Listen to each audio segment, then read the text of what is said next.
In this video, you're finally gonna learn how to use pitch accents in Swedish.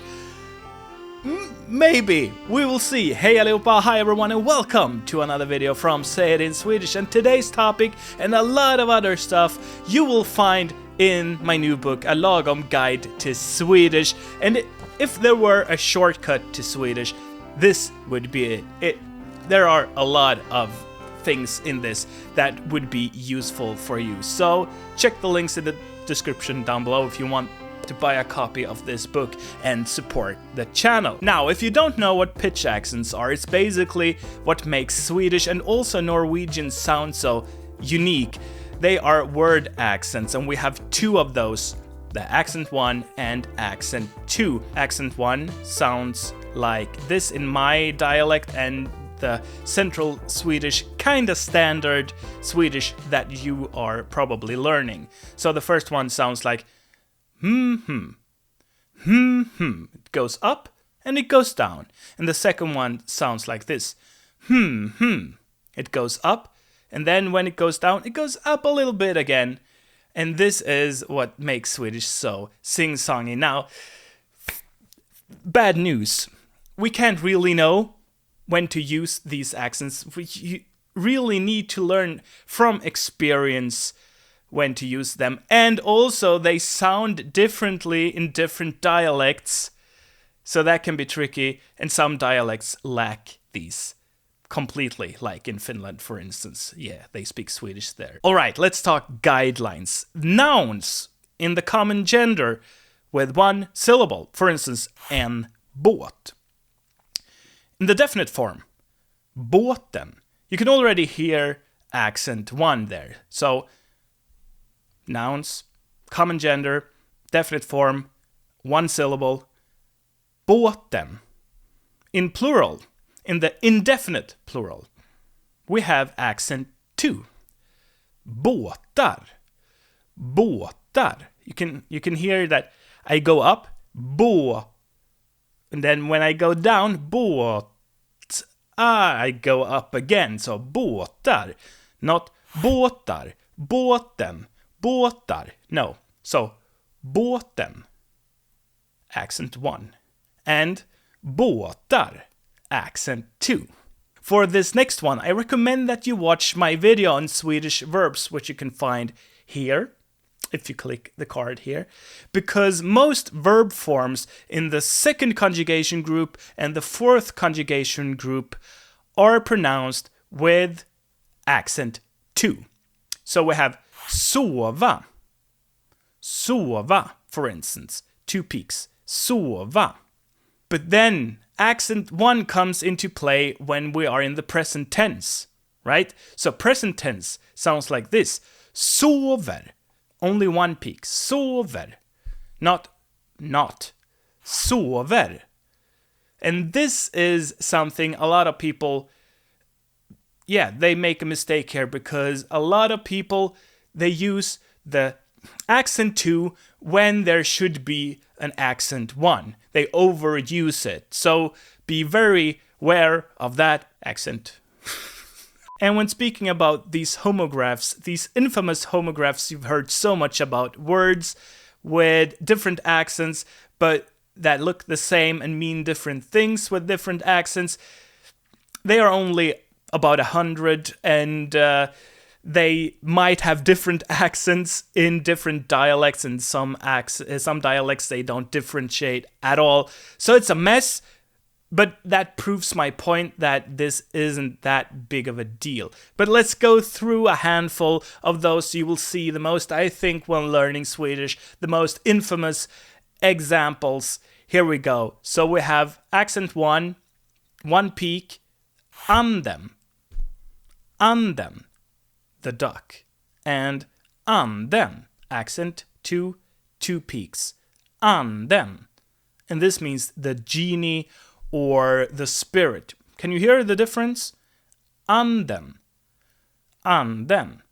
I've heard it's kind of difficult for people who aren't familiar with the pitch accents to actually hear the difference here. So, anden.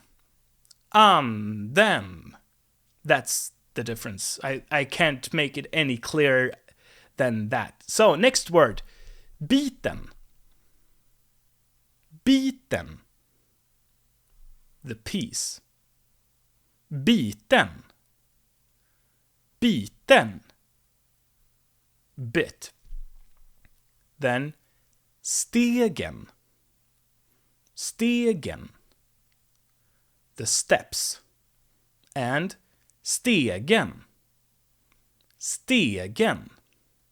The ladder. Buren. Buren. The cage. And buren. Buren. Carried. And lastly, I think this one is the most infamous one. Tomten. Tomten. The property, like your garden.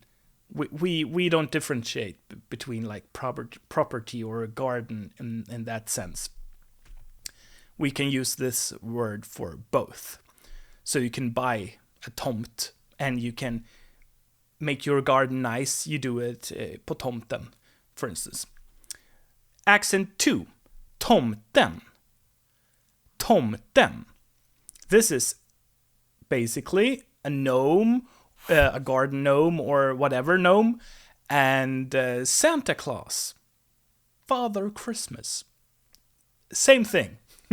We've almost reached the end of the video, but I have got one tiny thing which is also maybe the most important thing that you will learn in this video, and that's that we have a variant of accent 2 in compounds. So accent 2 has a main stress and directly afterwards a secondary stress, right? But in compounds, you will have a main stress and then the secondary stress is moved to the last syllable. So for instance, I have the words motor, motor, with accent 2, and I have såg, which doesn't have an accent because it's only one syllable. Motor, såg. I put them together and I have motorsåg. Motorsåg. So the main stress is on mo, and then I have a syllable that is unstressed, tor. So when it's on its own, motor, the secondary stress is on tor. Motor. But together in motorsåg, this tor is unstressed, and såg has the secondary stress instead. So motorsåg, såg. And if you're wondering why I'm saying såg, you can watch my video on retroflex consonants here. It's basically something that happens when R meets S in this case and a bunch of other consonants. And this also happens in word boundaries like this one. Now, one tiny thing, of course, there are exceptions. For instance, weekdays, they don't get this accent 2 variation. They are pronounced with accent 1, although they are compounds with the word dag, which means day. So måndag, tisdag, onsdag, and so on. Not måndag, tisdag, onsdag. Not that. Which would be logical, but not in this case. Alright, sweeties, that was everything for today. If you think you learned something and you want to learn more, you can check out my book, A Lagom Guide to Swedish, with more information just like this. Links are in the description down below. And if you want to discuss this video and ask questions in real time, you can check out the Discord server. Link is in the description, of course. And if you want to support this project, you can do that on Patreon. And we will see each other in another video. Okay? Hej då, puss och kram.